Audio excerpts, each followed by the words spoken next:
Le leadership habilitant est une forme alternative de management qui consiste à partager le pouvoir avec les équipes tout en soutenant leur développement. On sait depuis longtemps maintenant que ce mode de management a des effets très favorables sur la performance, avec plus de satisfaction au travail, mais aussi plus de performance, plus d'efficacité, plus de créativité chez les salariés. Ce qu'on sait en revanche assez peu, et ce qu'on savait assez peu, c'est quels sont les effets sur la santé des collaborateurs. Dans une série d'études qu'on a menées au CHU de Nantes, on a montré que ces pratiques managériales habilitantes montraient un effet protecteur contre le stress. À la fois un effet protecteur sur le stress au plan psychologique ressenti, mais à la fois au niveau biologique, avec une sécrétion moins importante des hormones du stress.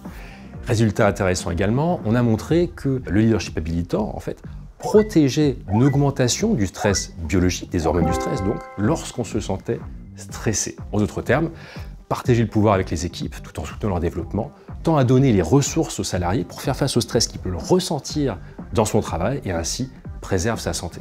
Ce qui est intéressant, c'est qu'au-delà du stress, il est bien question de santé, puisqu'on sait que le stress, dès lors qu'il est chronique, et dès lors que les hormones du stress vont augmenter en termes de concentration, on va avoir émergé des pathologies dites du stress chronique, telles que le diabète, les maladies cardiovasculaires ou les cancers par exemple. On peut donc considérer, à partir de cela, que la promotion du leadership habilitant dans les organisations peuvent être considérées comme de véritables campagnes de prévention en matière de santé et de santé publique.